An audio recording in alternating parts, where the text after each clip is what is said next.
Hello Pilipinas, magandang araw sa inyo lahat. Ito si Mike Padua at narito ulit tayo sa pinaka-latest update. Weather analysis po ito sa araw na ito ng Pebrero 25. EDSA Revolution. Okay? Paggunita po na yun. Anibersaryo ng People Power. At ito ay hanggang sa Biyernes, Pebrero 28, 2025. Ito pa ating Tagalog version. Pinaglilingkod sa inyo ng Typhoon 2000 at ng Naga College Foundation. At bago tayo magsimula, gusto kong pasalamatan ang ating partners, ang Aboitiz Power, Bank of the Philippine Islands Sustainable with You. Yung interested, click lang po ang link dito. Or kapag kayo po ay nanonood sa Facebook channel, meron pong link doon sa description patungo sa BPI Sustainable with You. Ang lokal na gobyerno ng Naga City, headed by our Honorable Mayor Nelson Legacion at ang ating Honorable Congressman ng ikatlong distrito ng Camarines Sur, Congressman Gabby Bordado. At umpisa na natin ang pinaka-latest update. Mukhang sa nakalipas na isang linggo, tahimik naman po sa ating bansa. Wala tayong any tropical disturbances. May mga shear line lang, pabalik-balik lang. So wala naman tayong pwedeng ibalita dahil medyo tahimik naman po ang ating bansa. At yung mga gustong tumingin ng mga local forecast, ay tumingin lang sa Pag-asa. May mga latest update po dyan since naka-prioritize tayo sa mga bagyo. Okay? So ito, mga paminsan-minsan, nagbibigay tayo ng mga weather analysis once or twice a week. Okay? At sa latest na yon, meron tayong malakas na northeast monsoon at ang maganda dito ay hindi po ito maulan. Medyo dry po ito. May mga drizzles, mga light showers, but nakafocus po siya dito sa may Visayas at Mindanao dahil po medyo malakas po ang high pressure sa may eastern China. Umaabot po ng 1,052 millibars o hectopascals ang kanyang pressure. So ang ating high pressure levels ay nasa 1,016, 1,018. Kasi normal is 1,013. Pag below that, low pressure na po yan. Lalo na pag mga 1,010, 1,008. So talagang pag mataas ang high pressure ay inaasahan natin na magandang panahon, although mahangin dahil po sa amihan at malamig ang umaga, malamig pa rin ang gabi hanggang Marso 15 po yan. Dahil pagpatak po ng Marso 22, 23, yan po ang spring equinox, equal day and equal night. Ang daytime and nighttime, magkapareho na po ang number of hours. So, expect natin mag-shift na yan sa pure easterlies. Mawawala na ang amihan at yung shear line unti-unti na humihina. Although, paminsan-minsan nakaka-affecto sa Visayas at Mindanao, Eastern Bicol, but right now, nandito na po siya sa may karagatan ng Pasifiko. Ang mga ulan na experience natin dito sa may Mindanao at Eastern Visayas ay yung convergence ng hangin mula sa amihan. Bumabangga po sa mga terrain ng Visayas at Mindanao, nag-create po ng mga local wind convergence kaya may mga thunderstorms po silang nakakanasan, lalo na po sa hapon o gabi.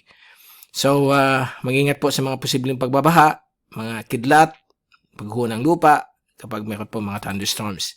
At matatanong ninyo, malakas ang amihan dito, meron po ay nag-enhance. Ito po ay mga multiple cyclones po sa may Southern Hemisphere kasi panahon nila na yon, Nobyembre hanggang Abril. Dito po sa may south of the Philippines, southeast, meron pong tatlong bagyo po nag-form. East of Queensland, Australia. So panahon nila yan. Si Alfred, si Ray, meron pang Bianca po dito sa may western waters ng Australia. Yan po, talagang mukhang malakas na bagyo ito. May mataas siya na bilog, so likely super typhoon strength siya. Okay, so nakafocus lang po tayo dito sa Pilipinas. At ang reason din kung bakit dry na dry tayo dahil po sa dry phase ng Modern Junior Oscillation. Although may La Nina tayo, nakafocus lamang po yan sa Mindanao at Visayas dahil po malakas yung high pressure sa may eastern China. So for the next 15 days hanggang Marso Agis, manatili pong nasa dry phase po ang ating bansa. So limitado po ang mga ulan, mga light showers lang inaasahan, konting mga bagsak ng ulan lalo na sa eastern sections. So, yan po ang good news hanggang Marso Agis. At ito po yung fast animation mula sa University of Wisconsin at nakita po ninyo yung mga wind convergence. Nagbibigay po ng mga thunderstorms sa isla ng Mindanao at sa ibang bahagi po ng Kabisayaan. At sa ating zoom in satellite animation, yan po ang surge ng amihan. 30 to 60 kph, yung mga alon dito, umabot po hanggang 5 meters. So, delikado sa mga maliliit na sakyang pangdagat. At napaka-presko po at malamig ang ating gabi at early morning, although malakas ang hangin, hindi naman po siya destructive. Okay? Dito naman po sa Visayas, Mindanao, nag-create po ng wind convergence, kaya may mga thunderstorms po tayo nakakanasan dyan sa mga kababayan natin na nanonood sa ating video. Okay?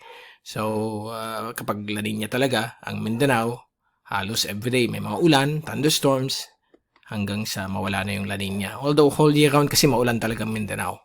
Kaya, napaka ganda ng kanilang mga plantations, maraming mga fruit-bearing trees, at napakaganda po. Okay, so ito po yung ating forecast sa ulan, 24-hour rainfall accumulation mula sa European model, courtesy of Windy.com for the next 3 days hanggang Pebrero 28, extend natin hanggang Marso 1. Bukas po, inaasahan pa rin mga on and off rainfall sa may area po ng Mindanao, lalo po sa may eastern sections ng Southern Leyte, eastern sections po ng Surigao provinces, Siargao at Dinagat Islands. Gayon din po sa eastern sections po ng Davao Oriental, may mga dumadaan rin mga showers. Dito rin po sa may eastern Cagayan, eastern northern Quezon, may mga possible mga light showers. Sa Huwebes hanggang sa Biyernes, manatili po na stationary po ang mga on and off rainfall po dyan, dala ng wind convergence due to yung hanging amihan. So, mag-ingat po sa mga low-lying areas. Bagamat nasa pula lang siya, hindi naman umabot sa intense o extreme rainfall na violet. So, hanggang 50 to 100 millimeters lamang po. Pagdating ng Sabado, unang araw ng Marso, ito po ay magsishift na po galing sa east ang hangin. O, babalik na yung warm easterlies. Kaya yung ulan, magsishift po sa may eastern sections po ng Samar, eastern Leyte, kasama pa rin. At dito rin po sa may eastern sections po ng Bicol Region, Partido District, Eastern Albay, Eastern Sorsogon, at Catanduanes. So, may mga light to moderate lang po ang pinapakita dito. Nasa 20 to 40 or 30 millimeters. So, tamang-tama lang po pangdilig sa mga halaman at mga ice fields ng Bicol Region sa eastern section. Sa ibang bahagi po ng Bicol, patuloy na tuyo. At medyo may mga light showers lamang po kung may dadaan po sa hapon o gabi. Okay? So, yan ang ating rain forecast accumulation. Sa wind, ngayong araw na ito hanggang sa darating pong Pebrero 28, yung pinaka-last na araw ng Pebrero ay mukhang hihina na po ang amihan. At magsishift ulit tayo sa hanging silanganin pagdating ng Marso 1. So, apektado po yung Eastern Visayas at Eastern Bicol Region. Sa pinakita natin na rain forecast, iyan po ang inaasahan natin. Sa wave forecast naman ay nanatili pong malakas at maalon ang mga ang mga ibang bahagi po ng coastal waters ng East at West Philippine Sea. So, ayan po, dito po sa may West Philippine Sea, East Philippine Sea, umabot po hanggang 4 na metro ang laki ng alon. But sa sunod na 3 araw hanggang 4 na araw, ito po ay unti-unti na pong hihina. Pagdating ng Marso 1, magsishift naman po mula sa hanging silanganin ang paglaki ng alon. So, dito po, bababa lang po sa 1 meter or 1.5 meters ang alon.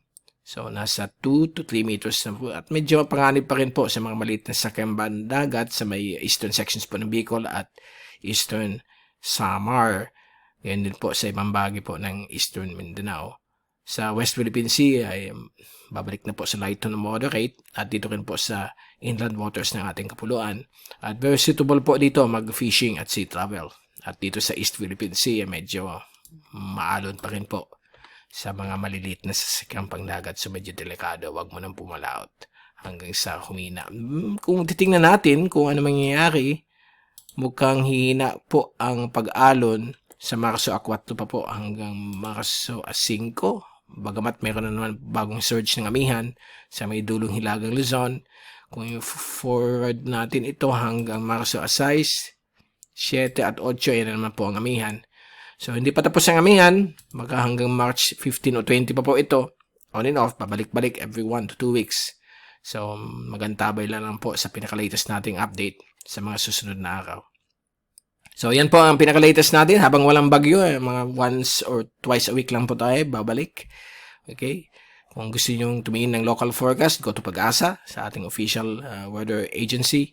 para makita ninyo ang day-to-day forecast, since ang priority natin is more on typhoons. Pag typhoon season naman, talagang pumabahdad po tayo for the second hanggang sa last quarter ng taon. So, na lang tayo nakakapahinga.